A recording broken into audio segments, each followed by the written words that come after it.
Halo teman-teman, kembali dengan saya lagi Felix, dan tentunya masih setia untuk membahas mengenai Donghua Shaolan. Ujian Dewa Laut untuk Tangsen dan teman-temannya masih berlangsung. Sejauh ini mereka telah menyelesaikan 4 tahap ujian, yaitu menaiki anak tangga, menerobos segel laut, bertahan melawan terjangan ombak, dan bertempur melawan kelompok siluman roh laut berusia ratusan ribu tahun. Namun seperti biasa, sebelum membahas lanjutannya, saya ingin kembali mendisklaimer bahwasanya konten ini mengandung full spoiler. Jadi bagi kalian yang belum dan ingin menyaksikan Donghuanya secara langsung, saya sarankan untuk menutup video ini. Rekomendasi dari saya, tontonlah terlebih dahulu di aplikasi WeTV. Nah, setelah nonton tapi masih belum terlalu memahami ceritanya, baru silakan kembali ke channel Julian the Movie yang akan senantiasa menyambut kedatangan kalian. Baiklah, kalau kalian sudah siap, mari kita mulai. Setelah menyelesaikan ujian Dewa Laut tahap keempat, Tangsen mendapatkan cincin merah ratusan ribu tahun untuk ketiga kalinya, yang membuat kekuatannya sudah dapat disandingkan dengan seorang Feng Hou Daoluo. Tak lama setelah itu muncullah ujian Dewa Laut tahap kelima, yaitu tantangan 7 penjaga menara suci. Misi Tangsen adalah mengalahkan satu persatu ke-7 penjaga menara suci dalam pertarungan 1 lawan 1. Batas waktu penyelesaian ujian adalah 72 jam yang akan mulai dihitung setelah menantang penjaga menara suci yang pertama. Sementara untuk Oscar, Daimube, Susuking, dan Mang Hojun masing-masing cukup mengalahkan satu penjaga suci. Sedangkan Ning Rongrong diberi misi untuk membantu mereka berempat pada setiap pertarungan. Ia akan dinyatakan lolos jika peserta yang ia bantu juga berhasil lolos dalam ujian. Di tengah kekhawatiran mereka menghadapi ujian yang dianggap mustahil, datanglah Xiaobe yang mengatakan kalau ia bersedia menemani mereka dalam berlatih. Sedikit banyak ia memahami kekuatan dari masing-masing penjaga menara suci yang pasti bisa berguna untuk menyusun strategi dalam menghadapi mereka. Kemudian disebutkan kalau Oscar akan melawan kenalan lama, yaitu Daoluo kuda laut. Susuking akan melawan Daoluo wanita laut, Mang Hojun melawan Daoluo hantu laut, dan Daimube akan melawan Daoluo ikan lanset. Xiaobe pun menjelaskan bahwa Master Roh penjaga menara suci yang terkuat menurutnya adalah Daoluo naga laut, sedangkan 4 yang disebutkan barusan kekuatannya masih berada di bawahnya. Urutannya dari yang terlemah sampai yang terkuat adalah Daoluo ikan lanset, Daoluo delusi laut, Daoluo kuda laut, Daoluo hantu laut, Daoluo bintang laut, Daoluo wanita laut, dan Daoluo naga laut. Tetapi jangan salah, karena yang dimaksud paling lemah di sini tetap saja seorang Master Roh bertitel Daoluo Laut yang mana kemampuannya tentu tidak bisa dipandang remeh. Ia kemudian juga menceritakan kalau dulu Balai Roh Pelindung pernah mengirim pasukan untuk menginvasi Pulau Dewa Laut. Namun dengan perlawanan dari 7 penjaga menara suci, sekitar 2000 Master Roh Balai Roh Pelindung tidak ada satupun yang berhasil selamat. Dan semenjak kejadian itu, Balai Roh Pelindung pun sudah tidak berani lagi berurusan dengan Pulau Dewa Laut. Setelah mendengar cerita dari Xiaobe, Oscar justru semakin tidak yakin kalau mereka bisa menyelesaikan ujian kali ini. Tangsen lalu mengusulkan sebuah rencana, tapi mungkin rencana ini akan terdengar sedikit licik. Rencananya adalah dengan tidak membiarkan seorang penjaga menara suci beristirahat setelah pertarungan. Jadi semisal Tangsen berhasil mengalahkan salah seorang penjaga menara suci, maka saat itu juga teman-temannya akan langsung menantangnya bertarung lagi tanpa memberinya waktu untuk memulihkan diri. Sehingga dengan begitu peluang kemenangan pasti akan menjadi jauh lebih besar. Akan tetapi Suzuki dan Daimube kurang setuju jika Tangsen yang terus-terusan berkorban, sehingga ia ingin membaliknya, mengingat ujian Tangsen akan jauh lebih sulit karena harus melawan ke-7 Daoluo Laut. Mungkin hanya Oscar yang butuh bantuan. Selebihnya ia bersama Suzuki dan Mang Hojun akan maju bertarung terlebih dahulu agar Tangsen bisa lebih santai. Di sisi lain, tepatnya di Kekaisaran Tiando sedang diadakan rapat darurat dalam membahas mengenai Kekaisaran Roh Pelindung yang terus memperluas kekuasaannya dengan begitu cepat. Nampak wajah geram dari Swebeng yang langsung memerintahkan prajuritnya agar segera memanggil Master Xiao untuk merencanakan langkah berikutnya. Sementara itu, di Kekaisaran Roh Pelindung sendiri, Bibidong memberikan perintah kepada Si Yue agar segera pergi menaklukkan kota para pandai besi. Semua tanpa beban langsung menyanggupi perintah tersebut. Namun sepertinya kecuali Hulena, karena ia masih tidak bisa berhenti memikirkan nasib Tang Yin meski sudah tahu kalau Tang Yin sebenarnya adalah Tangsan. Singkat cerita, pasukan dari Kekaisaran Roh Pelindung yang dipimpin oleh Ketua Sekte Naga Suci dan Ketua Sekte Ratu Lebah sudah tiba di kota Pandai Besi. Dengan segala keterbatasannya, para Pandai Besi berusaha mempertahankan wilayahnya menggunakan senjata rahasia. Namun jelas itu masih belum cukup karena lawan mereka adalah Master Roh tingkat atas.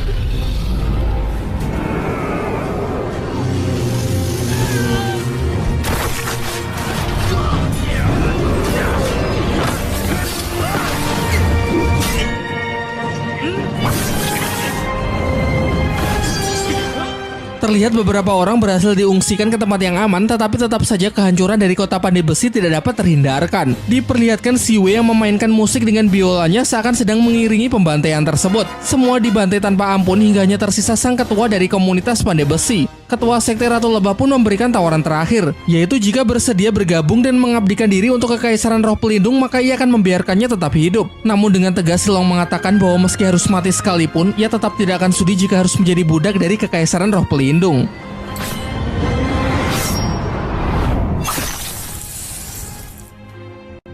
Tidak butuh waktu lama, kabar jatuhnya kota Gengsin sudah sampai di Kekaisaran Tiando yang membuat mereka menjadi sangat kesal. Begitu pula dengan para tetua sekte Tang, terutama Titan, mengingat ia juga adalah bagian dari perkumpulan badai besi di kota Gengsin. Setelah penyerangan tersebut, diperlihatkan bahwa ternyata Silong berhasil selamat. Diceritakan sesaat sebelum penyerangan, salah seorang bawahannya memukulnya hingga jatuh pingsan agar Silong tetap bisa hidup dan kelak bisa membangkitkan kembali perkumpulan pandai besi. Di pagi harinya ia tiba di sekte Tang dan langsung menyampaikan permintaan maafnya karena ia merasa telah menjadi ketua yang gagal. Namun Titan sama sekali tidak menyalahkannya karena pasti Silong juga sudah berusaha semampunya. Yang Moody menambahkan bahwa kita harus segera mempercepat produksi senjata rahasia dan melatih para murid untuk bertempur melawan Kekaisaran Balai Roh Pelindung.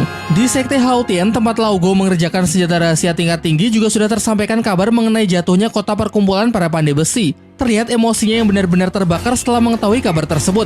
Mentalnya sangat terpukul karena bagaimanapun juga komunitas pandai besi adalah rumah tempat ia dibesarkan. Sekarang kita kembali ke Pulau Dewa Laut. Pagi-pagi sekali Shiobe menemui Tangsa dan teman-temannya untuk menjadi mentor berlatih sebelum menghadapi ujian tahap kelima. Ia menjelaskan bahwa selama ini mereka selalu bertarung dalam sebuah tim, sehingga kali ini ia akan menguji kemampuan bertarung individu yang bertujuan untuk menyadari kelemahan diri sendiri dan mencari cara bagaimana mengatasinya. Oscar, Daimube, Suzuki, dan Mang Hojun akan bergantian melawan Tangsan, sementara Ning Rongrong akan bertindak sebagai support. Mengingat semenjak mendapatkan cincin roh ke-8, kekuatan Tangsan sudah setara dengan Mas Roh bertitel Daoluo biasa. Ketika Tangsan baru mengeluarkan kekuatan rohnya, dapat dirasakan tekanan yang luar biasa kuat dari medan rumput biru perak. Tetapi dengan dukungan cahaya kibo dari Ning Rongrong sanggup mengurangi efek tekanan secara signifikan. Oscar berniat maju terlebih dahulu. Namun sebelum ia berhasil memakan sosis cloningnya, Tangsan langsung berteleport mendekat lalu menghentikannya dengan kekuatan pikiran. Berikutnya, Suzuki maju dengan kecepatan tinggi dan cakar tajamnya untuk berusaha menembus pertahanan Tangsan. Kecepatan dari pergerakan Suzuki memang luar biasa. Hanya saja damage yang ia berikan masih belum cukup kuat untuk bisa melukai Tangsan. Kesempatan inilah yang kemudian Tangsan manfaatkan untuk mengunci pergerakan Suzuki dan menjebaknya ke dalam piramida lautan dunia. Berikutnya ada Mang Hojun. Pengguna roh pelindung Phoenix tersebut langsung merilis skill roh ke-6-nya, terjangan api Phoenix menembus awan. Secara damage memang jauh lebih besar ketimbang serangan Suzuki, namun akurasinya payah sehingga ia berakhir hanya dengan jebakan sederhana dari ikatan rumput biru perak tanpa punya kesempatan untuk merilis skill roh yang lebih kuat. Yang terakhir adalah Daimube. Terlihat secara kemampuan fisik hanya dirinya lah yang bisa dikatakan seimbang melawan Tangsan. Namun jika sudah bicara soal teknik kekuatan roh, sebagai Mas Roh tipe pengendali dengan berbagai macam tekniknya, Tangsan bisa jauh lebih unggul. Tangsan menggunakan benang emas untuk coba membatasi pergerakan dari Daimube dan menyerap kekuatannya. Tetapi dengan cepat Mube berhasil lolos dan langsung membalasnya dengan merilis skill teknik ke-6 cakar kematian harimau putih. Dan untuk menghalaunya, Tangsan merilis skill dari tulang roh harimau paus iblis yang belum lama ini ia serap, yaitu serangan kapak pembelah iblis. Bentrokan dari serangan tersebut berakhir seimbang. Selanjutnya Tangsan langsung merilis skill roh terbarunya, yakni skill ke-8. Teknik yang bernama cermin penghancur iblis biru perak ini memiliki kemampuan untuk membatasi 100% pergerakan lawan dengan cermin kristal. Dengan ini jelas kemenangan berada di tangan Tangsan. Shiobe lalu menjelaskan mengenai kelemahan dari masing-masing mereka. Mulai dari Oscar yang terlalu santai sehingga tak sempat merilis skillnya, Suzuki yang hanya fokus pada serangan dan kecepatan memiliki pertahanan yang sangat lemah, sedangkan untuk Mang Hojun dan Daimube sejak awal sudah masuk ke dalam medan Tangsan. Alih-alih terus menyerang tanpa henti, akan lebih baik jika mundur terlebih dahulu untuk keluar dari kendali lawan. Tetapi keunggulan dari Tangsan ini tidak membuatnya menjadi sombong. Ia kemudian memberi semangat kepada teman-temannya bahwa kita semua pasti sanggup menyelesaikan ujian Dewa Laut. Keesokan harinya, Shiobe kembali melatih mereka dengan pertarungan simulasi melawan Master Laut penjaga Menara Suci.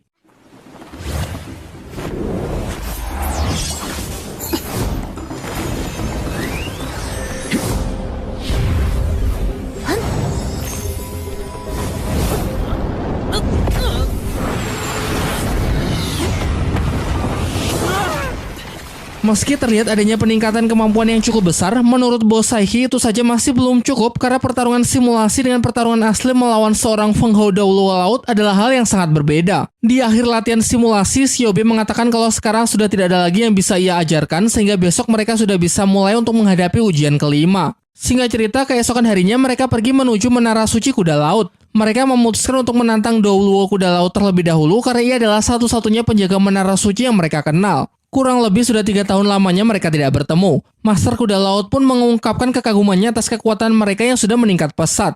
Ujian Dewa Laut tahap kelima pun dimulai dengan ditandai menyalanya cahaya dari ke-7 Menara Suci yang melambangkan batas waktu ujian. Sehingga apabila ke-7 cahaya tersebut padam, maka artinya 72 jam Tangsan sudah berakhir.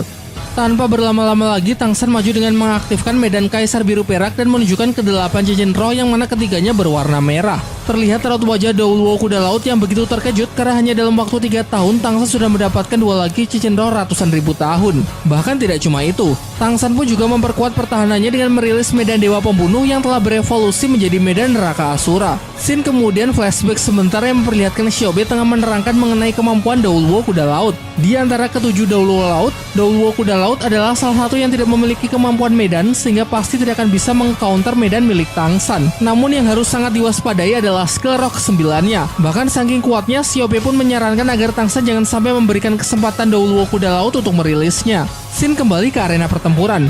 Diperlihatkan Douluo kuda laut yang sangat berhati-hati dalam mengambil langkah karena begitu ia maju dengan sembarangan maka medan milik Tang San pasti akan langsung menekannya. Sehingga perlawanan terbaik saat ini menurutnya adalah dengan tetap menjaga jarak. Untuk itu Douluo kuda laut segera merilis ke roh ke-6 perisai langit laut biru sebagai pertahanan untuk menekan balik medan Tang San.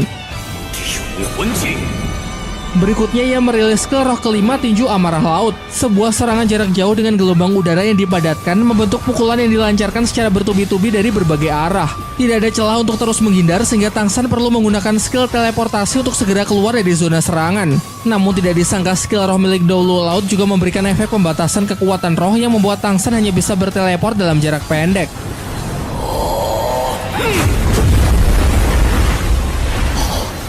Untung saja ia masih bisa bertahan berkat skill perisai emas tak tertembus. Merasa kekuatannya belum cukup, Tang San menarik kekuatan dari alam, termasuk gunung dan pepohonan untuk meningkatkan kekuatan rohnya. Tentu hal ini tidak bisa Douluo laut biarkan terus-menerus karena jika Tang San berhasil menyerap lebih banyak lagi, maka dirinya lah yang akan dalam bahaya. Ia pun kemudian memfokuskan satu tinju untuk menghentikan Tang San, namun tidak disangka kekuatan rohnya justru ikut terserap. Sampai pada akhirnya Douluo kuda laut pun tidak bisa menahan dirinya lagi. Ia berniat merilis skill roh terkuatnya yaitu skill ke-9, yang mana skill inilah yang dikhawatirkan oleh Xiaobe supaya jangan sampai digunakan. Dan benar saja, hanya dalam sekejap skillnya tersebut langsung dapat memutus benang emas milik Tang San sekaligus menghentikan penyerapannya. Bo Saihi yang tengah memonitoring jalannya pertarungan pun juga mengakui kehebatan dari skill ke-9 tersebut. Kemudian diceritakan bahwa dulu pernah ada bencana alam terbesar yang pernah hampir memusnahkan Pulau Dewa Laut. Bencana alam tersebut adalah meletusnya gunung berapi aktif di bawah laut. Kala itu lautan yang tenang tiba-tiba berubah menjadi gelombang pasang dengan lelehan lava yang menyertainya. Jutaan bola api bersuhu tinggi menghujani Pulau Dewa Laut yang membuat begitu banyak korban berjatuhan. Sebagai salah satu penjaga pilar suci, Douluo kuda laut pun juga maju untuk mencoba menghentikan bencana. Bo Saihi kemudian mengatakan kalau ia yang akan melindungi kota, sementara Douluo kuda laut ia beri tugas untuk menyegel gunung berapi dasar laut. Singkat cerita ia berangkat menuju sumber ledakan. Ia pun kemudian merilis ke roh ke-9 tinju ledakan naga langit dan berhasil menyegel ledakan dari gunung berapi. Menurut Bo Saihi, andai saja Douluo kuda laut tidak bertindak tepat waktu, maka dapat dipastikan Pulau Dewa Laut telah musnah. Scene kemudian kembali ke pertempuran Tang San.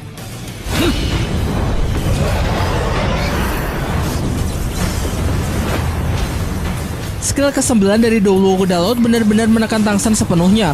Bahkan perisai emas tak tertembus juga sudah tidak sanggup lagi untuk menahan kerasnya pukulan tersebut. Dengan ini pertarungan pun telah berakhir. Namun itu cuma anggapan awal dari Douluo kuda laut karena tentu saja Tang San masih sanggup untuk bangkit kembali. Mengetahui hal itu, Douluo kuda laut langsung menyambutnya dengan serangan skill ke-9 sebagai serangan terakhir. Untuk melawannya, Tang San merilis skill kedua dari tulang roh kaki kiri harimau paus iblis, yaitu sayatan taring harimau paus iblis. Tidak disangka serangan Tang San yang lebih unggul. Skill dari tulang roh ratusan ribu tahun ditambah dengan kekuatan medan sanggup menghancurkan skill ke-9 dan pertahanan terkuat milik Douluo kuda laut. Sehingga dengan ini barulah pertarungan benar-benar berakhir dengan kemenangan di tangan Tang San. Hal lain yang membuat Master Douluo kuda laut cukup terkejut, ternyata saat ini juga ia akan kembali ditantang oleh peserta lain tanpa membiarkannya untuk memulihkan diri terlebih dahulu. Ya, tentu saja ini adalah bagian dari rencana Tang San. Dalam pertarungannya, ia sengaja memaksa Douluo kuda laut untuk menghabiskan banyak kekuatan roh agar Oscar dan Ning Rongrong bisa mendapatkan keuntungan dengan melawannya dalam kondisi yang tidak prima. Mungkin cara ini memang sedikit licik. Namun Douluo kuda laut sama sekali tidak mempermasalahkan hal tersebut selama itu tidak melanggar aturan dalam ujian. Singkat cerita, Oscar maju dengan meminjam kekuatan medan api finish Mang Ho Jun melalui skill ke-6-nya yaitu sosis cloning. Di belakangnya, Ning Rongrong pun juga terus memberikan dukungan menggunakan skill roh pelindung pagoda cahaya kibau. Kombinasi dari mereka berdua pun sanggup menekan Douluo kuda laut yang memang sudah kelelahan, sehingga tidak butuh waktu lama mereka berdua berhasil mengalahkannya dan dinyatakan sebagai pemenang. Akan tetapi karena strategi mereka ini dianggap kurang sportif, hadiah ujian yang awalnya penambahan 1 level kekuatan roh, kini hanya diberikan setengahnya saja. Tak lama selang waktu berlalu, datang seekor burung pembawa pesan dari Sekte Tang yang mengabarkan bahwa kota para pandai besi telah berhasil ditaklukkan oleh Kekaisaran Roh Pelindung. Setelah mengetahui kabar tersebut, Tang Sen mengatakan kalau ujian Dewa Laut harus segera diselesaikan agar mereka bisa kembali untuk menghentikan Kekaisaran Roh Pelindung. Mereka lalu segera menuju tempat ujian berikutnya, yaitu Menara Suci Douluo Ikan Lanset. Dan dijelaskan kalau Douluo Ikan Lanset adalah seorang master tipe alat, yaitu tombak laut. Untuk rencana kali ini, Daemube bersama Ning Rongrong akan menantangnya terlebih dahulu supaya Tang Sen bisa beristirahat dan memulihkan kekuatan rohnya. Shiobe pun juga datang untuk menyaksikan pertarungan mereka. Dalam scene flashback, ia menjelaskan kalau Douluo Ikan Lanset adalah satu-satunya master tipe alat dari ketujuh Douluo Laut. Roh pelindungnya adalah tombak laut yang diberkati oleh cahaya Tuan Dewa Laut secara langsung. Pertarungan mereka pun dimulai. Sebagai serangan pembuka, Douluo Ikan Lanset merilis skill roh ketiga, yaitu 2 cloning bayangan yang menyerang Mubei secara bersamaan.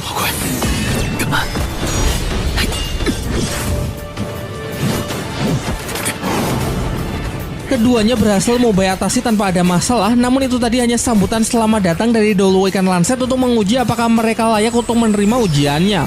Untuk membuktikan dirinya, Mubei yang selanjutnya melancarkan serangan yang dibantu oleh dukungan cahaya Kibo dari Ning Rongrong.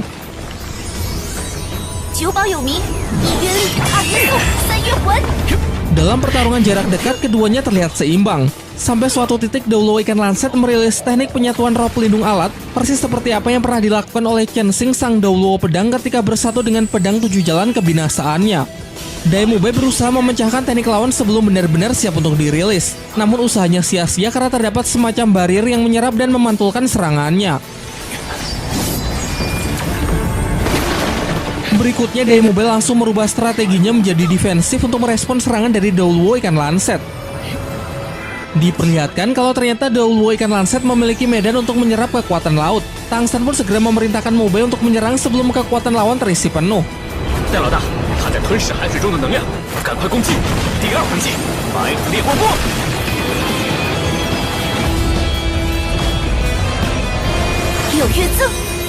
Serangan Mubei yang diperkuat oleh Ning Rongrong pun sukses menggagalkan persiapan musuh.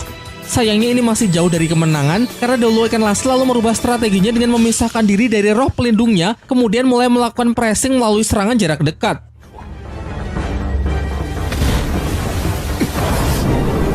Terlihat Mubei pun mulai terengah-engah menandakan kalau kekuatannya telah habis terkuras. Agar dapat sedikit memberikan nafas kepada rekannya, Ning Rongrong merilis skill dari tulang rohnya untuk menciptakan ruang ilusi. Tidak ingin menunggu lebih lama lagi, Douluo Ikan Lanset segera merilis skill roh ke-9-nya, yaitu tombak laut penghancur untuk mengakhiri pertempuran.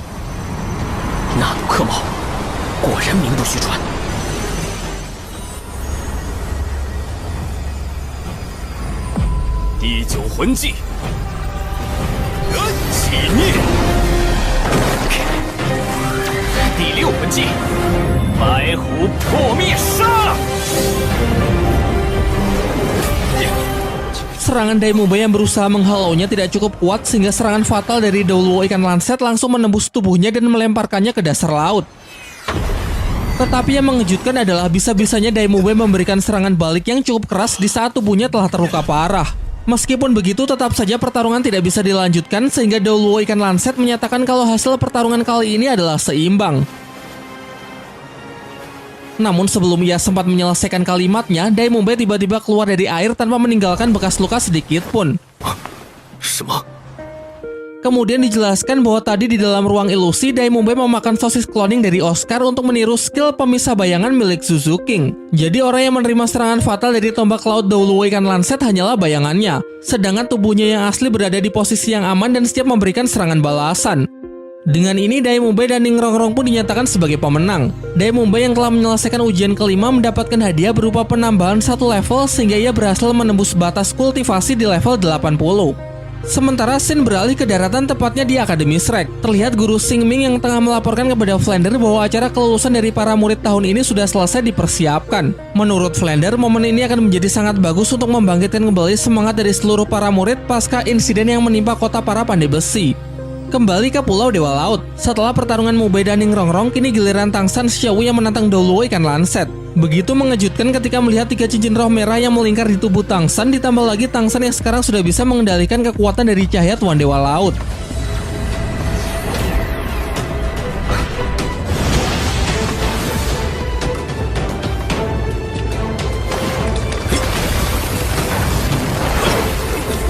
Sejak awal, Doluo ikan lanset sudah masuk ke dalam medan milik Tang San yang membuat Tang San dengan mudah bisa mendominasi jalannya pertarungan. Setiap langkahnya telah Tang San baca dengan sangat akurat sehingga tidak butuh waktu lama ia pun sudah mampu mengakhiri pertempuran tersebut dengan menodongkan tombak kaisar biru peraknya tepat ke leher Doluo ikan lanset.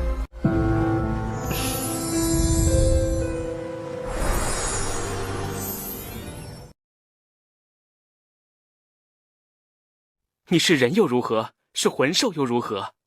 要想提前预知剧情，没有什么好犹豫的。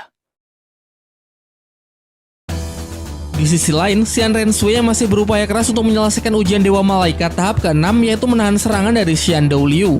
Diperlihatkan Xian Rensui yang sudah jauh lebih baik ketimbang saat kali pertamanya ia menerima ujian ini. Dia sanggup menggunakan teknik sayap malaikat pada tulang roh lengan kanan malaikat yang tidak hanya kuat namun juga bisa memantulkan serangan. Namun di saat yang bersamaan teknik ini juga sangat menguras kekuatan rohnya sehingga masih butuh waktu sampai ia benar-benar sanggup menyelesaikan ujian tahap ke-6-nya tersebut. Ada kalanya saat akan hampir menyerah, ia teringat kembali ketika dulu Tang San berhasil menghancurkan medan malaikat yang membuat semangatnya kini kembali berapi-api.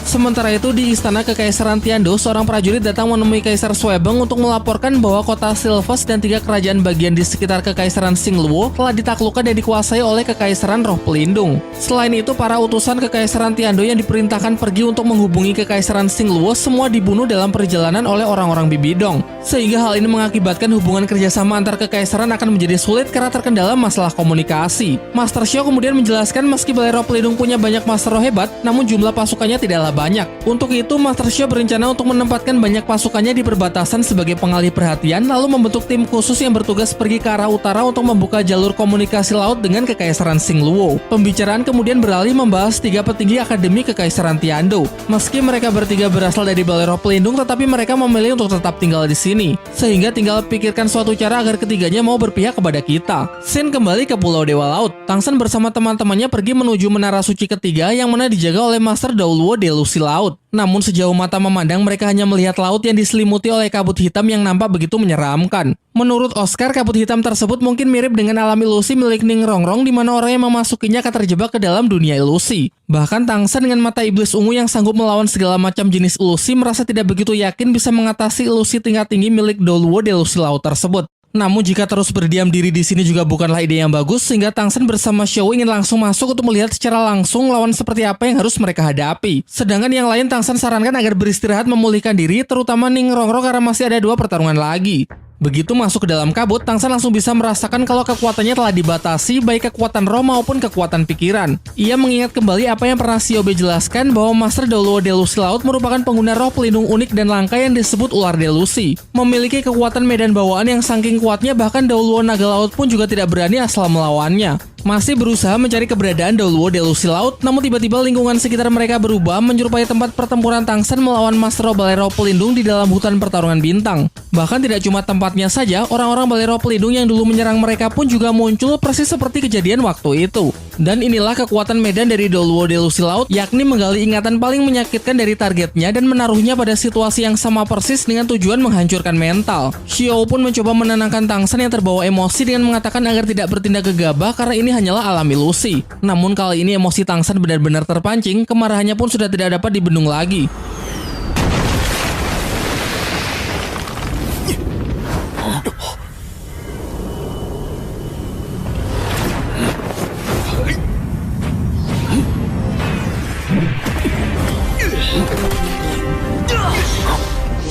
这一铁脚底，却被你们踩在脚底，这一份锥心之痛。我心爱的人，武魂殿罪无可恕。Semuanya Tang San hajar tanpa ampun meski ia tahu kalau sebenarnya ini hanyalah alam ilusi. Hal ini jelas menunjukkan dendamnya yang amat mendalam kepada balai roh pelindung yang sudah membuatnya begitu menderita. Untung saja berkat adanya Xiao, Tang San bisa terlepas dari kebencian yang hampir merenggut kesadarannya. Bersamaan dengan itu, Menara Suci dan Doulo Delusi Laut pun mulai menampakkan dirinya. Ia tidak menyangka kalau Tang San yang harusnya sudah sepenuhnya berada dalam kendali justru sanggup menghancurkan medan delusi, bahkan menyerangnya balik dengan kekuatan pikiran yang sangat kuat. Tang San lalu mengungkapkan kekesalannya karena sudah berani melukai Xiao. Namun Doulo Delusi Laut justru semakin memancing amarah Tang San dengan mengatakan bahwa sejak awal Tang San sendirilah yang tidak mampu melindungi orang yang ia cintai. Sudah tahu kalau tadi hanya alam ilusi, tetapi tetap saja berusaha keras untuk membunuh musuh yang semakin jelas membuktikan ketidakmampuan Tang San pada waktu itu. Emosi Tang San pun semakin menjadi. Hasrat ingin membunuhnya semakin pekat yang seakan melupakan kalau ini sebenarnya hanyalah sebuah ujian.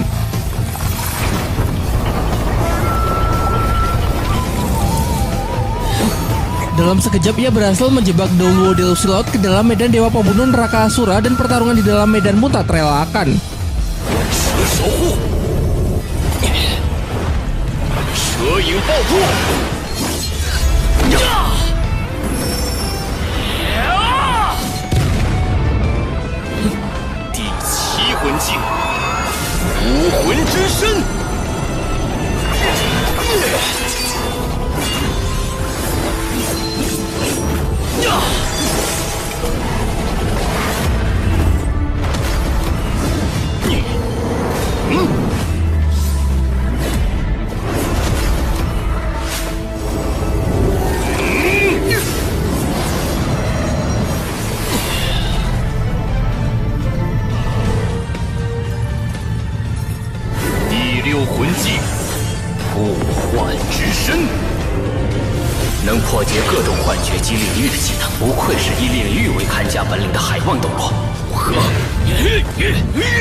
Di puncak pertarungan mereka, Doulo Delusi Laut berhasil menghancurkan medan neraka Asura milik Tang San, namun ia nampak masih kesulitan saat beradu kekuatan pikiran dengan Tang San. Ketika dia sudah hampir terdesak, di luar ia melihat Xiao yang sedang lengah dan mengambil kesempatan ini untuk memecah konsentrasi Tang San.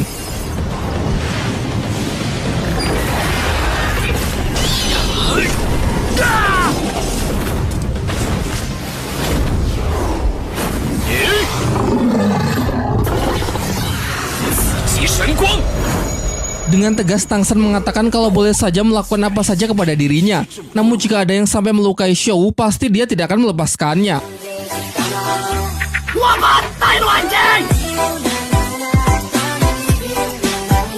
Untung saja dalam sepersekian detik Xiao berhasil menghentikannya dan membelokkan arah serangan sehingga nyawa dari Doulo Delusi Laut masih terselamatkan. Xiao lalu memeluknya dan mencoba menenangkannya dengan mengatakan kalau ia tidak ingin melihat Tang San kehilangan kendali seperti ini lagi. Tang San pun akhirnya juga menyadari kalau tujuan dari Doulo Delusi Laut sebenarnya adalah untuk menguji kemampuan dalam pengendalian diri. Meski ledakan emosi bisa mengeluarkan potensi terbesar, namun efek buruknya juga dapat membuat hilang kendali. Dan dari pertarungan ini jelas menunjukkan bahwa Tang San memang harus lebih melatihnya lagi.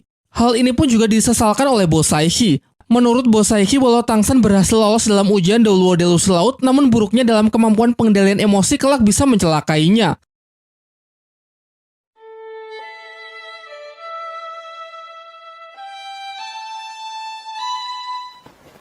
我听说有一个二维码，叫斗罗大陆官方微信。 Sementara itu di sisi lain, Xian Rensui yang masih dihadapkan pada ujian Dewa Malaikat tahap ke-6 yaitu menahan serangan dari kakeknya. Serangan ini berasal dari skill roh keempat milik Xian Douliu, namun meski cuma skill keempat, Xian Rensu masih belum sanggup menahan satu serangan pun. Selain terus memberikan serangan, Xian Douliu juga terus menempa semangat dari cucunya tersebut sebagai penerus dari suku Dewa Malaikat. Singkatnya, dengan mengingat semua kegagalan yang tidak ingin terulang kembali, Xian Rensui berhasil menembus batasannya untuk menciptakan perisai malaikat yang jauh lebih solid. Namun meskipun begitu, Xian Douliu mengatakan kalau ini saja masih jauh dari kata cukup. Kembali ke tempat Tang San, lawan berikutnya adalah penjaga menara suci Master Douluo Hantu Laut. Tetapi dengan kondisi Tang San yang sekarang tidak memungkinkan untuk langsung menantangnya, sehingga sesuai dengan rencana awal, Mang Hojun bersama Ning Rongrong akan maju terlebih dahulu agar Tang San bisa lebih santai. Melewati jalan dihiasi tulang belulang yang berserakan semakin menambah kengerian dari tempat tersebut. Sekilas terlihat bayangan makhluk terbang yang tidak begitu jelas karena adanya kabut tebal yang memperpendek jarak pandang mereka.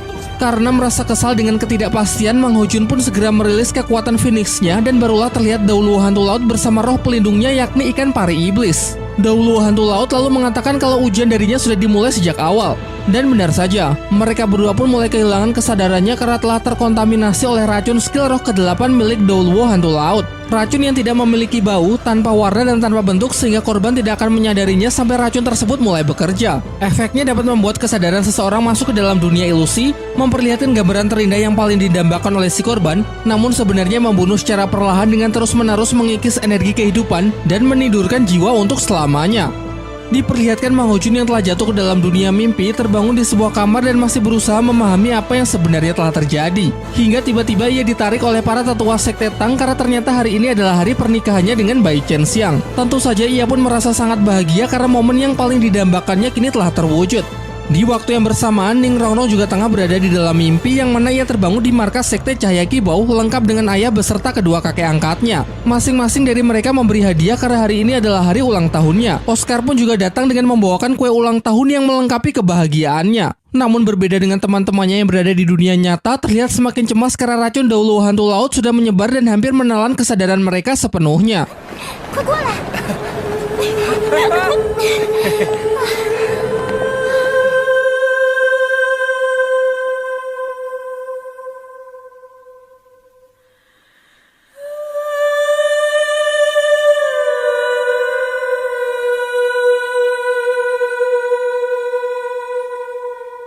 Kembali ke alam ilusi, Mang Hojun yang sedang dibuai oleh mimpi indah mulai menyadari sesuatu yang aneh. Ia merasa sudah melupakan sesuatu yang sangat penting namun sama sekali tidak bisa mengingatnya. Hal yang sama pun juga dirasakan oleh Ning Rongrong. Semakin mereka berusaha mengingat, terlihat gambaran dunia yang awalnya damai dan tenang berubah menjadi dunia yang dipenuhi oleh kekacauan. Sampai akhirnya kata kekaisaran roh pelindung berhasil mereka sebut.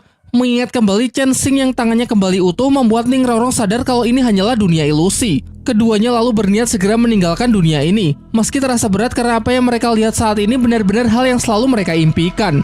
Namun berhasil menyadari kalau ini hanya dunia ilusi bukan berarti mereka bisa menang begitu saja. Karena masalah berikutnya adalah bagaimana cara menghancurkan ilusi tersebut dan mengalahkan Master Douluo Hantu Laut.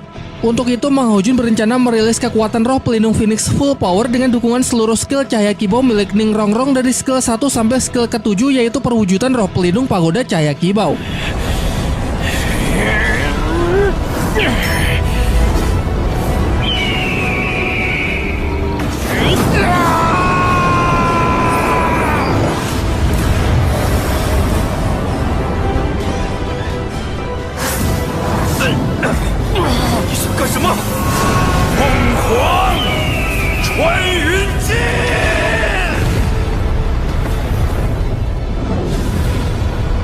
Jika dibandingkan dengan ilusi yang menunjukkan penderitaan, ilusi yang memperlihatkan impian dan kebahagiaan memang jauh lebih menggoda dalam menjebak hati manusia.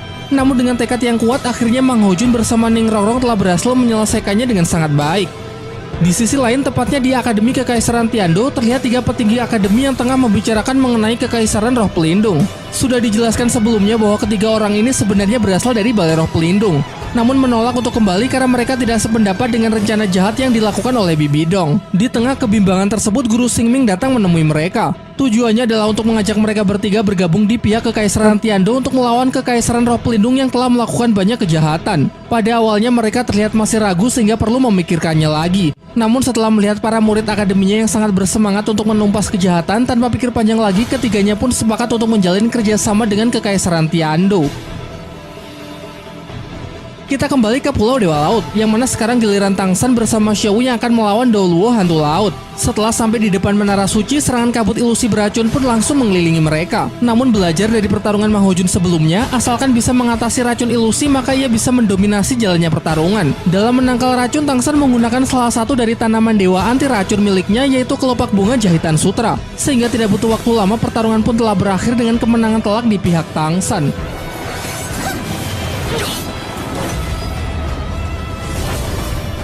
Shadow power execute。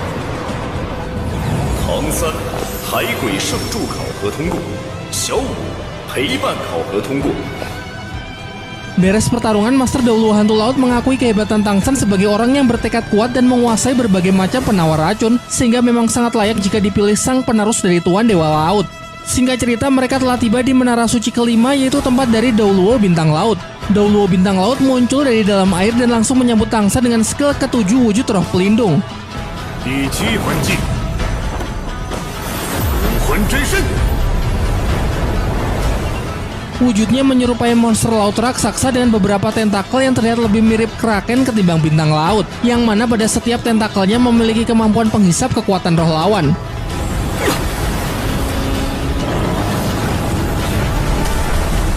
Untuk menahannya, Tang San juga mengeluarkan wujud roh pelindung agar ia bisa lebih leluasa dalam melancarkan serangan. 杀神突击。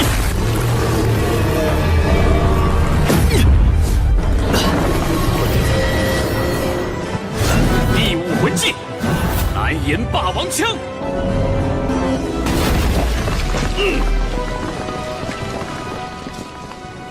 Dengan merilis tombak kaisar biru perak, Tang San berhasil memotong salah satu tentakel. Namun tidak disangka Dauluo Bintang Laut memiliki kemampuan regenerasi super yang dalam sekejap mampu menumbuhkan tentakelnya kembali. Situasi pun semakin mendesak Tang San. Bahkan tentakel bukan cuma menyerap kekuatan roh, tetapi juga mengandung racun yang membuat tubuh mati rasa. Tanpa membuang-buang waktu lagi, Tang San segera merubah strategi yang awalnya fokus menyerang menjadi pertarungan tarik tambang. Ia merilis kemampuan benang emas penghisap untuk melawan tentakel penghisap lawan untuk membuktikan kekuatan penghisap siapa yang lebih unggul. Tetapi nampaknya Tang San telah salah perhitungan ya. Tidak hanya daya hisap yang lebih kuat, bahkan Dauluo Bintang Laut masih memiliki skill roh ke-9 yaitu gravitasi black hole untuk menelan Tang San ke dalam tentakel. Dan di dalam tentakel, Tang San merasa kekuatannya sedang diserap puluhan kali lipat jauh lebih cepat. Ketika tengah berusaha mencari jalan keluar, ia berhasil menemukan tubuh aslinya dan berhasil kembali bersatu sehingga kekuatan roh yang terserap mulai melambat. Selain itu, ia juga berhasil menemukan lokasi dari Dauluo Bintang Laut dan bersama Shou mereka pun mulai kembali terlibat pertarungan fisik. 唐三，你是无法战胜我的。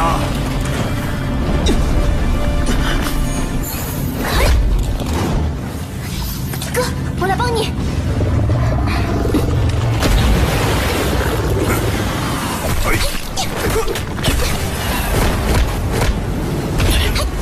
Hingga tiba kesempatan, Tang San akhirnya bisa menyerang titik terlemah dari wujud roh pelindung milik Dauluo Bintang Laut. Tang San tahu karena diam-diam ia telah memberikan tanda kepada setiap tentakel yang menyerangnya, dan hanya ada satu tentakel yang tidak pernah menyerang sehingga tentakel tersebut pasti merupakan area paling lemah. 第八魂技，融合。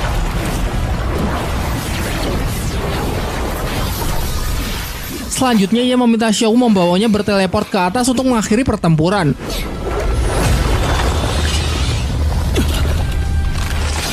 Setelah sampai di titik terlemah, Tang San menggunakan tulang roh kaki laba-labanya untuk menyerap seluruh kekuatan dari Dauluo Bintang Laut. Memiliki daya hisap yang bahkan ratusan kali lipat jauh lebih besar ketimbang benang emas sebelumnya. Tang San pun memperingatkan Dauluo Bintang Laut agar segera mengaku kalah karena jika ia menyerap lebih dari ini dikhawatirkan akan menyebabkan luka parah yang tidak akan bisa dipulihkan. Dan setelah Master Dauluo Bintang Laut mengaku kalah, Tang San mengembalikan kekuatan yang telah ia serap sehingga dengan ini Tang Sanlah yang dinyatakan sebagai pemenang.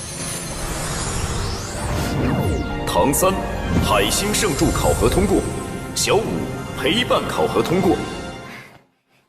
Singkat cerita, kita akan langsung memperlihatkan rombongan Tang San yang telah tiba di Menara Suci ke-6, yang merupakan tempat kekuasaan dari Dauluo Wanita Laut. Dan omong-omong, ini akan menjadi ujian terakhir untuk Suzuki, mengingat ujian Dewa Lautnya memang hanya sampai tingkat hitam level 5 ya. Dauluo Wanita Laut pun akhirnya menampakkan diri, tetapi terlihat kalau sifatnya jauh berbeda dari Dauluo Laut yang lain. Alih-alih memiliki sikap serius dan mengintimidasi, Dauluo Wanita Laut ini justru memiliki kepribadian yang kekanak-kanakan. Di dalam pikirannya, Tang San sempat merasa heran karena Dauluo Wanita Laut yang nampak jauh lebih muda dari kelima Dauluo Laut sebelumnya. Namun yang lebih mengherankan lagi, ternyata Dauluo Wanita Laut memiliki kemampuan untuk bisa membaca pikiran orang lain.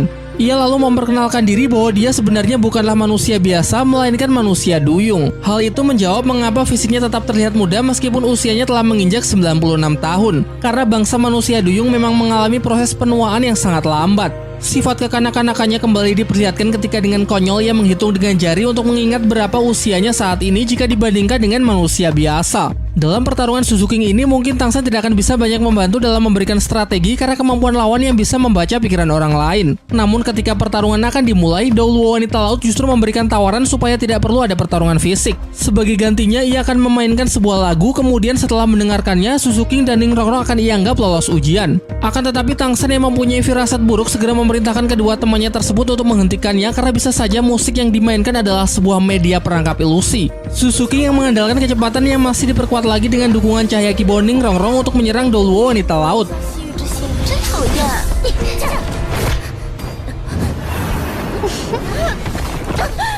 出现。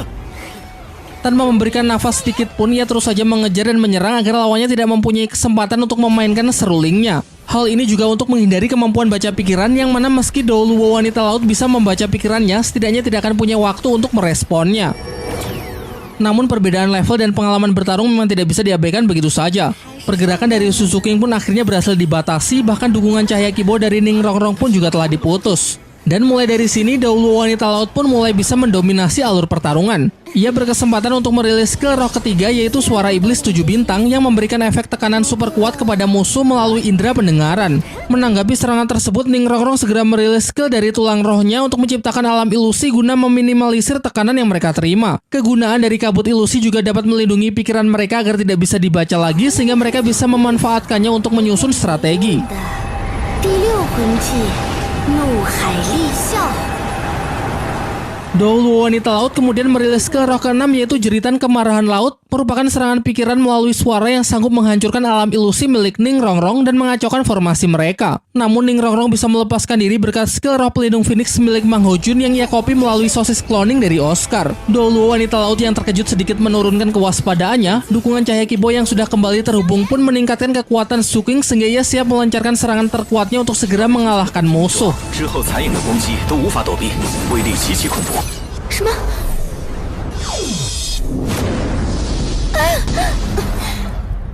Kini akhirnya Douluo Wanita Laut mengaku kalah yang membuat Ning Rongrong dan Suzuki dinyatakan sebagai pemenang. Ning Rongrong mendapatkan hadiah berupa penambahan usia 1000 tahun kepada setiap cincin rohnya. Sedangkan Suzuki yang sudah selesai dengan ujian Dewa Lautnya mendapatkan hadiah penambahan 2 level kekuatan roh dan juga sebuah cincin roh pemberian dari Tuan Dewa Laut. Suki yang sudah mencapai level 80 berniat segera menyerapnya di bawah perlindungan dari Menara Suci Douluo Wanita Laut. Sedangkan tanpa berlama-lama lagi kita langsung masuk ke pertempuran Tang San. Namun kali ini Tang San berniat untuk menerima tantangan dari Douluo Wanita Laut sebelumnya, yaitu akan dinyatakan lolos ujian setelah mendengarkan sebuah lagu yang ia mainkan. Karena dengan kekuatan pikiran yang Tang San miliki saat ini, dirinya sangat yakin bisa bertahan. Di sisi lain, Douluo Wanita Laut pun juga merasa yakin kalau ia bisa mengalahkan Tang San. Untuk itu ia segera merilis 2 skill roh sekaligus, yaitu skill ke-7 perwujudan roh pelindung dan skill ke-9 musik ajaib penenang laut. 第7魂技，武魂之身。 Pada masa lalu dengan teknik ini kabarnya sanggup mengalahkan sekelompok siluman roh laut ratusan ribu tahun harimau paus iblis yang sudah cukup membuktikan betapa mengerikannya teknik tersebut. Menghadapi serangan itu, Tang San hanya perlu diam dan terus berkonsentrasi karena sebenarnya ini adalah bagian dari rencana Tang San untuk menembus batas dari kekuatannya. Jadi ceritanya tadi saat pertarungan Suzuki, Tang San bisa merasakan kalau skill musik milik Douluo Wanita Laut dapat mempengaruhi kekuatan dari Kaisar Biru Perak yang ada di dalam dirinya. Sehingga ia yakin kalau Kaisar Biru Perak bisa mencapai tahap evolusi jika diberikan treatment serangan musik milik Douluo Wanita Laut secara terus-menerus. Dan benar saja, tidak hanya dapat menghancurkan teknik roh milik Douluo Wanita Laut, namun cincin kelimanya yang awalnya berwarna hitam juga telah berevolusi menjadi cincin merah ratusan ribu tahun.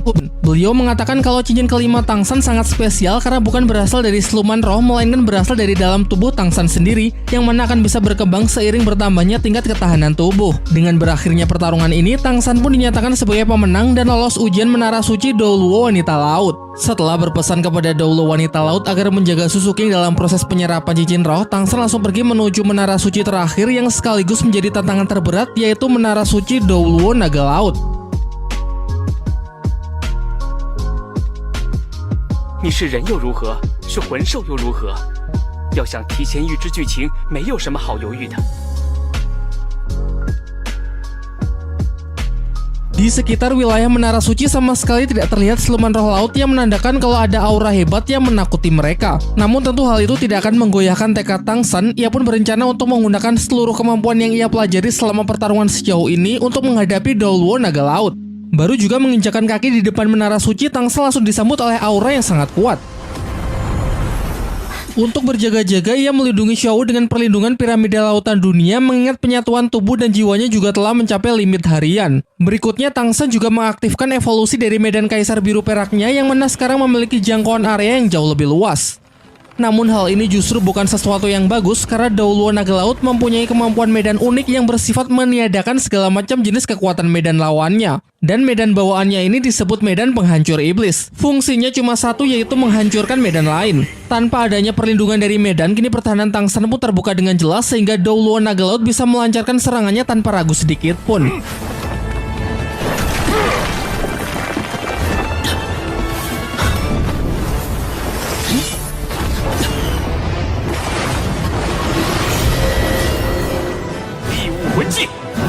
南岩霸王枪。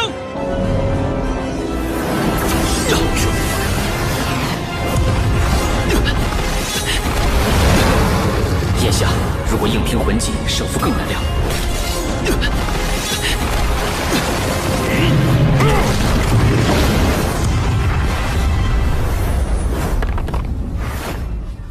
Posisi Tangshan semakin tidak diuntungkan karena adanya perbedaan level yang membuat pertarungan antar skill roh menjadi sangat tidak seimbang. Untuk menyiasatinya, Tangshan menantang Dauluo Naga Laut agar bersedia melanjutkan pertarungan hanya dengan roh pelindung, namun tanpa saling menggunakan skill dari cincin roh. Dan singkat cerita, Dauluo Naga Laut pun menyepakatinya. Tangshan lalu menunjukkan roh pelindung keduanya, yaitu Palu Hao Tian.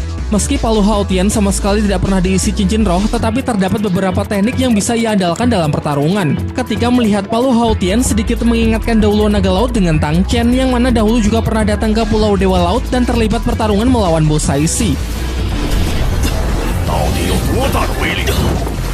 Berniat mencoba seberapa kuat Palu Hao Tian milik Tangshan, ia pun menahan hantamannya dengan tangan kosong. Namun tidak disangka daya pukulnya sangatlah kuat sampai-sampai sempat membuat tangannya gemetar. Pertarungan pun kembali berlangsung. Tangshan terus mencoba melakukan pressing sembari mempersiapkan teknik tarian palu acak. Teknik ini dilakukan dengan memukul udara sebanyak 81 kali lalu mengumpulkannya kembali ke dalam Palu Hao Tian untuk menciptakan sebuah serangan tunggal yang super kuat. Namun tentu rencananya tidak akan selancar itu. Dauluo Naga Laut kemudian memperkuat pertahanannya dengan mengumpulkan kekuatan roh menjadi perisai pelindung yang tidak bisa dihancurkan.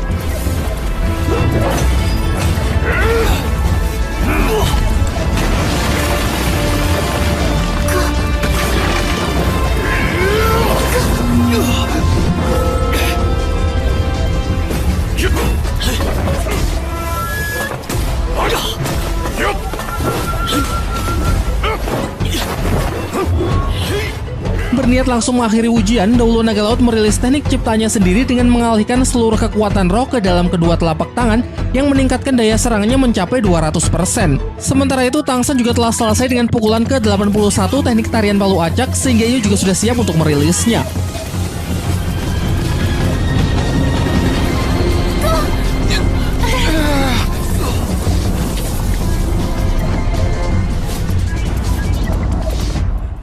Hasil benturan dua serangan tersebut terbilang seimbang, namun kini keduanya sama-sama terlempar jatuh ke dalam laut, yang mana jika pertarungan masih berlanjut, maka posisi Tangshanlah yang kurang diuntungkan. Tangshan yang menyadarinya segera bergegas naik ke permukaan, namun Dauluo Naga Laut berniat untuk menghalanginya, mengingat dalam pertarungan di dalam laut, maka ia bisa sangat mendominasi. Ini pun juga sesuai dengan mandat dari Bosaisi yang melarang para penjaga menara suci untuk memberikan kemudahan dalam ujian Dewa Laut Tangshan.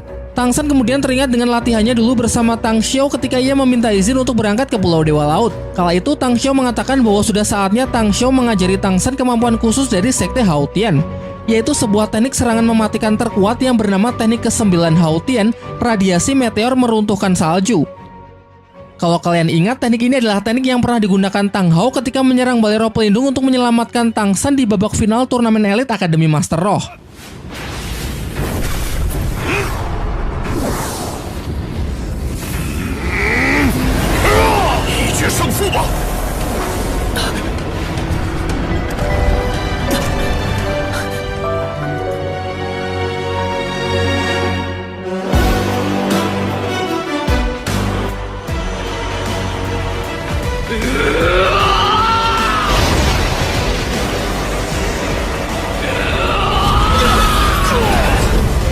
Daya serangannya yang benar-benar tidak masuk akal sanggup memukul mundur Daulo Naga Laut, bahkan sampai membuatnya tidak sanggup untuk bangkit kembali. Dengan kekalahan dari Daulo Naga Laut, kini Tang San telah sepenuhnya menyelesaikan ujian Dewa Laut tahap kelima. Sayangnya terdapat pengurangan hadiah karena Tang San menggunakan beberapa trik selama ujian yang membuat dua Daulo Laut belum mengakuinya, yaitu Daulo Ikan Lanset yang menganggap pertarungan kurang sportif, dan Daulo Delusi Laut yang merasa bahwa pengendalian emosi Tang San masih sangat buruk. Namun berkat waktu penyelesaian ujian yang terbilang cepat, hadiah kemudian dinaikkan kembali menjadi 3 kali lipat, yaitu mendapatkan ketertarikan Dewa Laut sebesar 15%, sehingga total ketertarikan Dewa Laut milik Tang San sekarang adalah 50%.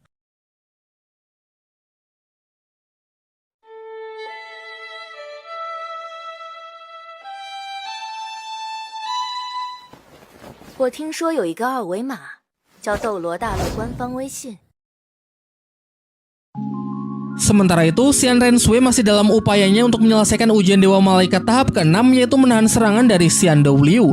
Setelah mencoba secara terus-menerus, akhirnya ia baru paham bahwa tekanan adalah dorongan terbaik untuk meningkatkan kultivasi kekuatan roh. Kini dirinya tidak cuma telah menembus batas kultivasi di level 90, namun juga berhasil menciptakan variasi baru dari medan Dewa Malaikat menjadi medan matahari Ling Tian. Dengan kemampuannya ini, akhirnya ia berhasil bertahan dari serangan kakeknya tersebut sehingga ia berhak melanjutkan ujian ke tahap berikutnya.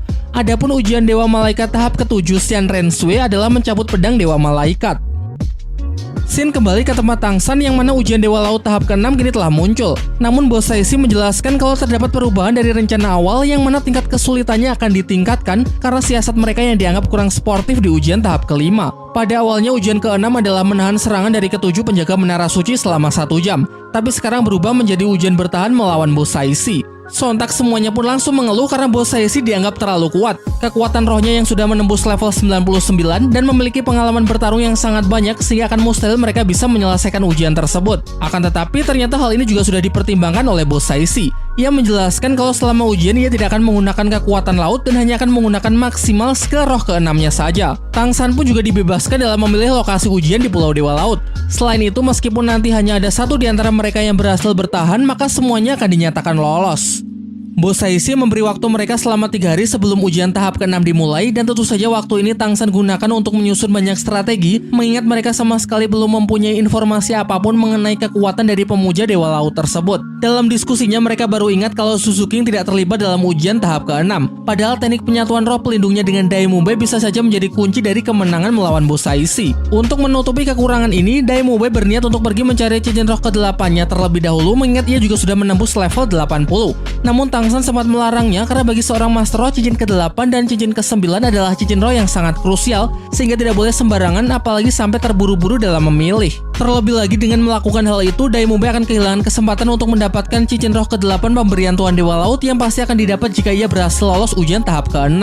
Namun kali ini tekad Daimube sudah benar-benar bulat, mengingat ia adalah satu-satunya orang yang berpeluang dalam meningkatkan kemampuan sehingga peningkatan dari kekuatannya tersebut pasti akan sangat berguna dalam menyelesaikan ujian tahap ke-6 melawan Bos Saishi. Singkat cerita, hari ujian pun telah tiba. Lokasi yang Tang San pilih adalah kaki gunung Pulau Dewa Laut yang mana merupakan tempat lokasi ujian menaiki anak tangga pada ujian Dewa Laut tahap pertama. Bos Saishi kemudian kembali mengingatkan kalau batas waktu ujian adalah 1 jam dan tidak akan ada pengulangan, yang mana begitu ujian sudah dimulai maka mereka tidak akan bisa mundur lagi.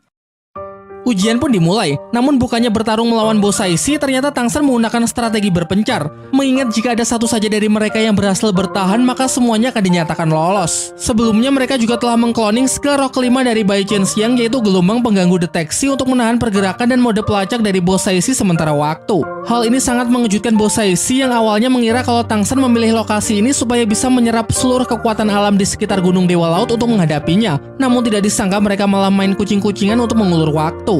Bos Saishi lalu menggunakan kemampuannya untuk menarik kembali semua peserta ke arahnya menggunakan gravitasi buatan dengan memanfaatkan kadar air dalam udara, karena selama itu masih berada di Pulau Dewa Laut maka mereka tetap berada dalam jangkauannya.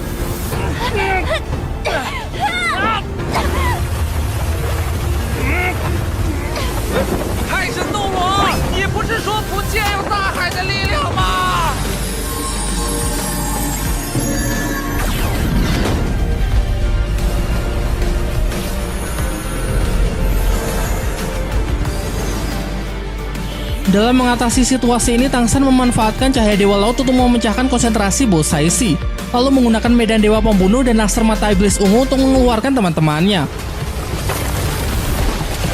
Setelah berhasil terbebas, kembali ke rencana awal yaitu harus bisa mengulur waktu selama mungkin. Namun sedikit merubah rencana yang mana dirinya akan sekuat tenaga menahan bos Saishi, sementara yang lain bertugas pergi sejauh mungkin dan bersembunyi di setiap sudut Pulau Dewa Laut. Karena asalkan ada satu saja dari mereka yang berhasil lolos, maka ujian Dewa Laut tahap ke-6 ini akan berakhir. Bos Saishi pun melayani tantangan dari Tang San. Ia mengabaikan kelima peserta lain dan sekarang hanya fokus untuk mengejar Tang San.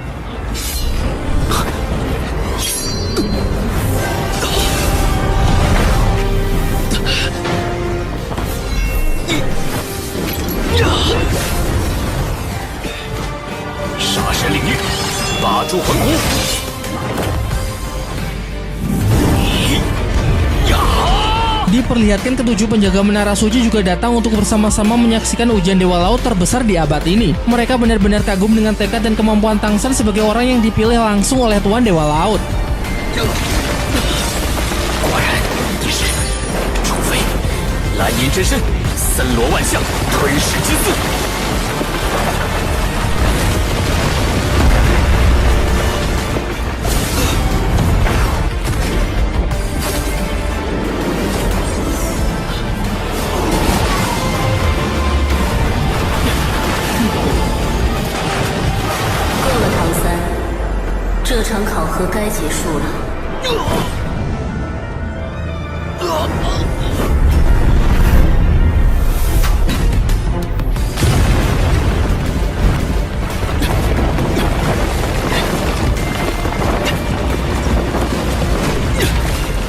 Meski sudah diserang dan ditekan habis-habisan sampai terluka parah, Tang San tetap saja masih begitu keras kepala. Seluruh taktik dan kemampuan ia kerahkan dengan satu tujuan, yaitu mengulur sampai batas waktu ujian berakhir.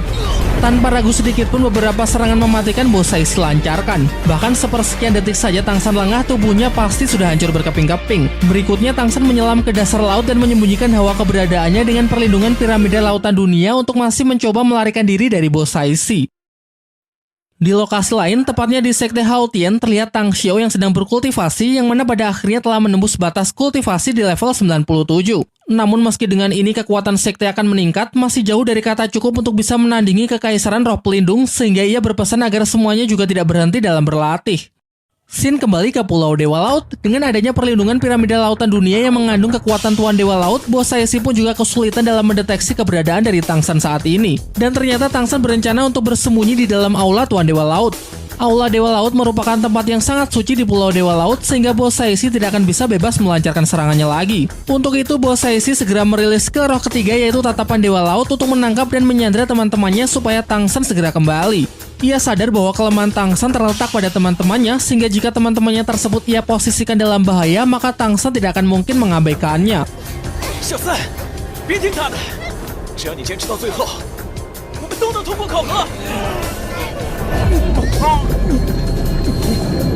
Di dalam penjara gelembung air ciptaannya, semuanya benar-benar bos Saishi siksa tanpa ampun. Bahkan ia tidak akan segan jika memang harus membunuh mereka semua. Tang San yang dapat merasakan aura membunuh yang sangat kuat sadar kalau bos Saishi sedang tidak main-main dengan ancamannya. Ia pun segera menunjukkan dirinya dan meminta agar bos Saishi melepaskan teman-temannya, kemudian berjanji bahwa ia bersedia melawan bos Saishi secara terbuka. Skill roh kelima langsung bos Saishi rilis, yaitu Panggilan Dewa Laut, serangan puluhan ribu siluman. Walaupun cuma siluman roh buatan, namun kekuatannya sama sekali tidak kalah jika dibandingkan dengan siluman roh laut yang asli.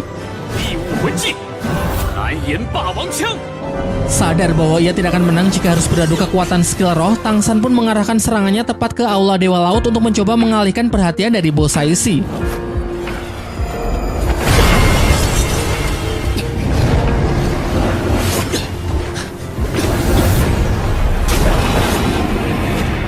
Bai Chen Xiang yang merasa semakin cemas meminta agar ujian segera dihentikan. Namun tentu itu hanya omong kosong, karena sejak awal memang sudah diperingatkan kalau ujian ini erat kaitannya dengan ancaman kematian. Tang San terus saja menghalau serangan bos Saishi sambil melindungi teman-temannya. Hal ini membuat bos Saishi menjadi sangat murka, sehingga ia merilis skill roh ke-6, yaitu Kuburan Laut. Sebuah serangan massal dengan menarik korban ke dalam ruang dimensi ciptaannya tanpa membiarkannya keluar sampai korban menemui kematiannya. Begitu sudah terjebak ke dalam dimensi, tidak ada orang yang akan sanggup keluar kecuali jika orang tersebut memiliki level kekuatan roh yang lebih tinggi dari bos Saishi. Sin kemudian beralih untuk memperlihatkan kemarahan dari Kaisar Xingluo atas tindakan kekaisaran roh pelindung yang sudah semakin keterlaluan. Ia pun lantas segera memerintahkan bawahannya untuk menghubungi Kekaisaran Tiando supaya bisa bekerja sama untuk menghadapi perang. Kembali ke Pulau Dewa Laut, beberapa saat setelah masuk ke dalam teknik, Bos Saishi masih belum ada tanda-tanda kemunculan dari Tangsan dan teman-temannya. Bahkan Bos Saishi sampai berpikir kalau ini semua telah berakhir.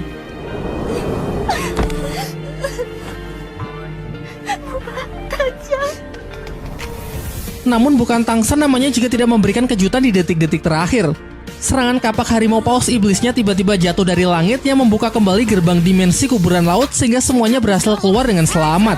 Ternyata sesaat setelah terjebak, Daimube dengan skill terbarunya yaitu skill roh ke-8 Duri Tanpa Batas sanggup menghancurkan penjara gelembung air dan lanjut membebaskan teman-temannya yang lain. Berikutnya mereka berenam melakukan teknik gabungan kekuatan cincin roh untuk memperkuat skill kapak harimau paus iblis milik Tangsan, dan pada akhirnya berhasil menghancurkan dimensi kuburan laut. Jadi pengorbanan Daimube sebelumnya untuk mendapatkan cincin roh ke-8 lebih awal ternyata benar-benar memberikan kontribusi dalam menyelesaikan ujian. Dengan berakhirnya batas waktu ujian Dewa Laut tahap ke-6, mereka semua pun dinyatakan lolos. Tangsan mendapatkan hadiah ketertarikan Dewa Laut sehingga naik sampai 70%. Ning Rongrong naik 1 level serta mendapatkan penambahan usia dari setiap cincin roh sebesar 500 tahun. Sedangkan Oscar, Mang Hojun, dan Daimube masing-masing naik 3 level dan mendapatkan hadiah cincin roh pemberian Dewa Laut. Sekarang hanya tersisa Tangsan, Xiaowu, dan Ning Rongrong yang lanjut ke ujian tahap berikutnya karena yang lain memang cuma mentok di ujian level 6. Bos Saishi lalu menyampaikan agar setelah pulih mereka bertiga menemuinya di Aula Dewa Laut untuk melaksanakan ujian tahap ke-7. Singkat cerita mereka semua pun kembali ke penginapan.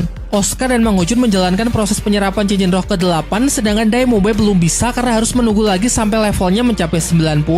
Setelah dilihat, ternyata ujian Dewa Laut tahap ke-7 Tangsan adalah mencabut senjata dewa yaitu Trisula Dewa Laut, sementara ujian Xiaowu dan Ning Rongrong adalah bertugas untuk membantunya. Keesokan hari di pintu masuk Aula Dewa Laut, ke-7 penjaga Menara Suci sudah menunggunya.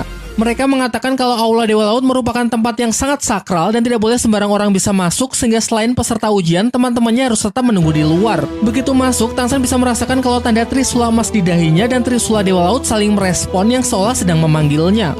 Sebelum ujian dimulai, Bos Saishi akan menceritakan mengenai latar belakang dari Dewa Laut.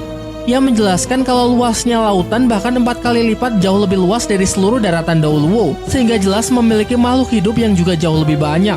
Diceritakan bahwa dahulu pernah terjadi peperangan di antara suku laut untuk memperebutkan kekuasaan laut. Sudah tidak terhitung berapa banyak korban yang berjatuhan, namun peperangan masih saja terus dilanjutkan. Hingga pada suatu hari datang seorang Master Laut yang telah mencapai level 99 dengan senjata Trisula dan mengabdikan seluruh hidupnya untuk pergi ke setiap sudut laut demi menciptakan perdamaian di antara para suku laut. Atas perbuatannya tersebut, ia mendapatkan kepercayaan dari seluruh siluman roh dan para Master Laut sampai ketika ia berhasil mencapai level ke-100, langsung membuatnya menjadi Dewa Laut. Bos Saishi juga menambahkan kalau Dewa Laut hanyalah salah satu dewa, karena secara teori jika seorang Master berhasil menembus hingga level 100, maka secara otomatis akan langsung menjadi dewa. Namun normalnya dari level 99 menuju level 100 setidaknya dibutuhkan waktu sampai ribuan tahun. Jelas usia manusia tidak akan sanggup untuk mewujudkannya. Tetapi sebenarnya ada satu jalan pintas, yaitu dengan cara mendapatkan pengakuan dan mewarisi kekuatan dewa sebelumnya. Di waktu yang bersamaan, Xian Douliu juga sedang menerangkan kepada Xian Rensui asal-usul dari Dewa Malaikat. Sebelum menjadi dewa, ternyata Dewa Malaikat juga hanyalah manusia biasa. Diceritakan bahwa dahulu manusia hidup dalam siksaan kejahatan dan penyakit, sampai pada akhirnya Dewa Malaikat memakai pedang dewa untuk menghancurkan dan membersihkan seluruh kejahatan di dunia. Sehingga semenjak itu manusia telah lolos dari kegelapan dan memperoleh kehidupan baru. Ia pun mendapatkan kepercayaan dari semua orang dan langsung menjadi Dewa Malaikat. Sayangnya sampai hari ini kejahatan yang ada di dunia tetap diam-diam mengumpulkan kekuatan dan berencana untuk kembali memusnahkan kehidupan manusia serta menjatuhkannya ke dalam kegelapan. Maka dari itu sang Dewa Malaikat meninggalkan pedang dewa dengan harapan suatu hari akan muncul generasi baru di suku malaikat yang sanggup mewarisinya demi terus melindungi cahaya. Dan inilah ujian Dewa Malaikat ke-7 dari Xian Rensui, yaitu mencabut pedang Dewa Malaikat. Namun ketika Xian Rensui hendak memulai ujian dengan menyentuh pedang tersebut, tiba-tiba muncul kekuatan kegelapan yang mengganggunya. Terdengar juga suara wanita yang mengatakan bahwa ia sudah menunggu kesempatan ini. Diperlihatkan wujud fisik wanita tersebut menyerupai Xian Rensui karena memang dialah Xian Rensui versi kegelapan. Tempat ujian pun juga terbelah menjadi 2 bagian, yaitu area gelap dan area cahaya. Xian Rensui yang merasa bahwa musuh di hadapannya adalah penguji dari ujian Dewa Malaikat ke-7 segera bersiap untuk melawannya.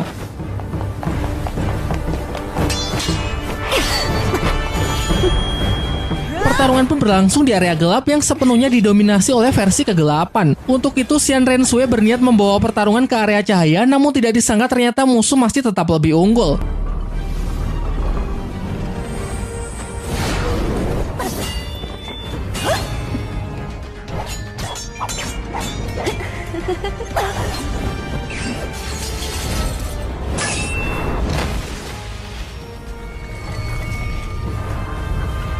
凡是阻挡我拔出天使圣剑的， Versi ke-8 kemudian menjelaskan bahwa kisah Dewa Malaikat yang diceritakan oleh Xian Douliu tidaklah lengkap, sehingga ia akan menceritakan bagian awal yang belum diceritakan.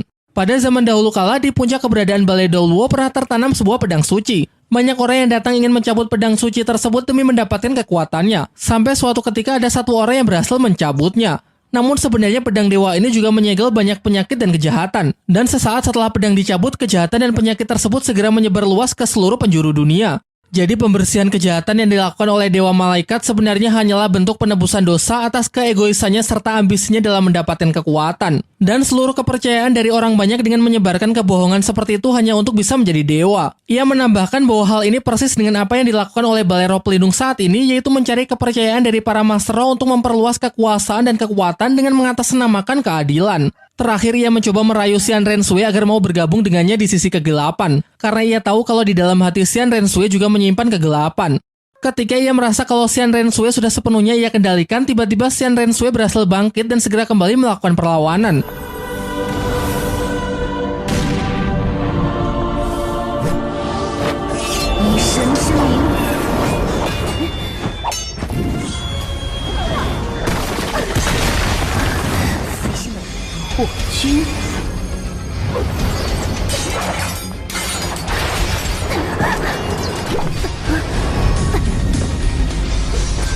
Singkat cerita, akhirnya Xian Renshui berhasil membalikan keadaan dengan merilis ke roh ke-8 kebangkitan cahaya. Ia sudah memahami kepercayaan dari Dewa Malaikat yang sesungguhnya sehingga ia sanggup menghapuskan kegelapan dengan kekuatan cahaya. Alhasil, setelah ia sukses mengalahkan kegelapan di dalam hatinya, ia pun dengan mudah sanggup mencabut pedang Dewa Malaikat yang menandakan berakhirnya ujian tahap ke-7. Sekarang mari kita lihat situasi di Pulau Dewa Laut, di mana ujian tahap ke-7 Tangsen mencabut Trisula Dewa Laut akan segera dimulai. Namun Bosaishi menegaskan kalau ujian ini bukan cuma soal mencabut senjata Trisula, melainkan untuk mendapatkan pengakuan dari Tuan Dewa Laut itu sendiri. Begitu Trisula sudah Tangsen pegang, ia merasakan sensasi terbakar yang luar biasa kuat. Panas yang tidak biasa, bahkan ia merasa kalau kekuatan jiwanya juga ikut terbakar. Namun demi melawan Kekaisaran Roh Pelindung dan juga demi menghidupkan kembali Xiaowu, ia tetap berusaha keras untuk tidak melepaskan genggamannya dan terus menarik. Tepat di belakangnya, Ning Rongrong juga berupaya membantu dengan memberikan dukungan pagoda cahaya kibau. Sementara Xiaowu yang tidak bisa memberikan dukungan apapun memilih kembali bersatu dengan tubuh Tangsen untuk menemaninya. Singkat cerita, Tangsen menyadari kalau ini bukanlah ujian untuk menguji kekuatannya saja, tetapi untuk bisa mendapatkan pengakuan dari Trisula Dewa Laut, kunci utamanya adalah dengan memahami tekad dari Dewa Laut yang sesungguhnya. Kekuatan laut memanglah sangat menakutkan dan mengerikan, namun di tangan Tuan Dewa Laut justru bisa menjadi sangat lembut dan penuh dengan kedamaian. Jadi, Tangsen sekarang paham bahwa tekad dari Trisula Dewa Laut adalah untuk melindungi serta memelihara seluruh kehidupan laut. Pada akhirnya, setelah memahami tekad dari sang Dewa Laut tersebut, Tangsen pun telah berhasil mencabut Trisula Dewa Laut sepenuhnya. Bersamaan dengan itu, diperlihatkan bahwa benda pusaka piramida lautan dunia miliknya terlihat bersatu dengan Trisula tersebut. Di alam bawah sadarnya, Tangsen bertemu langsung dengan Tuan Dewa Laut. Dewa Laut mengatakan kalau Tangsen telah melakukannya dengan sangat baik. Namun menjadi dewa hanyalah sebuah permulaan, karena kelak di masa depan Tangsen pasti akan menghadapi masalah yang jauh lebih berat. Terakhir, ia menganggap kalau Tangsen lebih beruntung dari dirinya karena memiliki Xiaowu yang selalu setia bersama menghadapi kesulitan. Dengan ini, Tangsen pun dinyatakan lolos dalam ujian tahap ke-7 dan berhak menggunakan senjata Dewa Trisula serta mendapatkan hadiah berupa ketertarikan Dewa Laut yang bertambah sebesar 50%, sehingga totalnya kini menjadi 85%. Sementara untuk Ning Rongrong yang telah sepenuhnya menyelesaikan ujian Dewa Laut tingkat tertinggi level 7 berhak menerima otoritas dari pemuja kedua. Kekuatan roh meningkat sebanyak 3 level, serta mendapatkan 2 cincin roh pemberian Tuan Dewa Laut dan penambahan batas setiap cincin roh sebesar 5.000 tahun, sehingga dapat kita lihat cincin roh Ning Rongrong yang awalnya kuning menjadi ungu, cincin yang awalnya ungu menjadi hitam, dan karena sudah menembus level 80, ia juga langsung memperoleh cincin merah sebagai cincin roh ke-8-nya. Bosaishi lalu menjelaskan bahwa Ning Rongrong harus bertanggung jawab untuk membantu Dewa Laut. Sempat terjadi insiden Tangsen pingsan dan tubuhnya nyaris tertimpa Trisula Dewa Laut. Bosaishi pun langsung bergerak cepat untuk menahannya yang kemudian dibantu oleh Ning Rongrong. Jelas saja Tangsen jatuh pingsan karena benar-benar sudah kehabisan kekuatan roh. Bosaishi kemudian menjelaskan saat berada di tangan Tangsen, berat Trisula Dewa Laut sekitar 50 kg. Namun begitu dilepaskan, beratnya akan naik drastis hingga mencapai 50.000 kg. Singkat cerita, setelah siuman, Tangsen bersama yang lain segera meninggalkan Aula Dewa Laut untuk menemui teman-temannya di luar. Bosaishi mengatakan kalau mulai sekarang Tangsen berhak menggunakan senjata Trisula Dewa Laut, namun kekuatannya harus Tangsen pelajari sendiri. Sekarang tiba saatnya untuk melihat ujian tahap ke-8. Syarat lolos adalah kultivasikan 2 roh pelindung sampai keduanya mendapatkan 9 cincin roh, melengkapi seluruh tulang roh, menghidupkan kembali rekan yang menemaninya ujian, dan membunuh Raja Paus Iblis Laut Dalam dengan batas waktu penyelesaian seluruhnya adalah 5 tahun. Tentu hal ini membuat Tang San sangat senang karena menghidupkan Xiao Wu kembali juga dimasukkan ke dalam syarat lolos ujian Dewa Laut tahap ke-8. Ditambah lagi, Bos Saishi juga menjelaskan kalau ada sebuah cara untuk menghidupkan Xiao Wu tanpa harus melepaskan cincin roh yang sudah bersatu dengan jiwa Tang San, yaitu dengan memanfaatkan cahaya dari Dewa Laut. Namun untuk lebih jelasnya nanti akan Bos Saishi beritahu ketika Tang San telah berhasil mencapai Feng Hou Douwo. Sebenarnya tantangan tersulit adalah menghadapi siluman Raja Paus Iblis Laut Dalam karena kultivasinya yang sudah hampir mencapai jutaan tahun. Dulu kalau bukan karena kekuatan dari Tuan Dewa Laut yang menakutinya, pasti rombongan Tang San tidak akan bisa selamat. Mengingat Tang San adalah penerus dari Sang Tuan Dewa Laut, membuatnya tidak terikat dengan aturan apapun. Sehingga jika perlu, Tang San boleh saja meninggalkan Pulau Dewa Laut untuk berkultivasi di luar. Bahkan Tang San juga diperbolehkan untuk membawa teman-temannya. Namun nanti ia juga harus membawa teman-temannya kembali ke Pulau Dewa Laut karena ujian ke-9 masih membutuhkan bantuan dari teman-temannya. Dan tentu saja mereka tidak akan menyia-nyiakan kesempatan ini. Mengingat batas waktu penyelesaian ujian tahap ke-8 yang sangat panjang, sehingga mereka bisa menggunakan waktu ini untuk kembali ke daratan. Nah, itulah tadi plot cerita Donghua Shaolan sampai episode terbarunya, yaitu episode 202. Untuk kedepannya, pasti channel ini akan semakin jarang mengupload video pembahasan mengenai Shaolan karena memang satu episode terbarunya hanya diupdate 1 minggu sekali. Jadi rekomendasi dari saya, kalian tidak perlu menunggu Shaolan di channel ini karena kalian bisa mengikutinya secara langsung di aplikasi WeTV yang akan diupdate setiap hari Sabtu untuk episode 203 dan seterusnya. Kalian juga bisa komen di video ini kira-kira film apa lagi yang cukup menarik untuk kita bahas di channel ini ya. Saya Felix dan sampai jumpa di video berikutnya. 你是人又如何，是魂兽又如何？要想提前预知剧情，没有什么好犹豫的。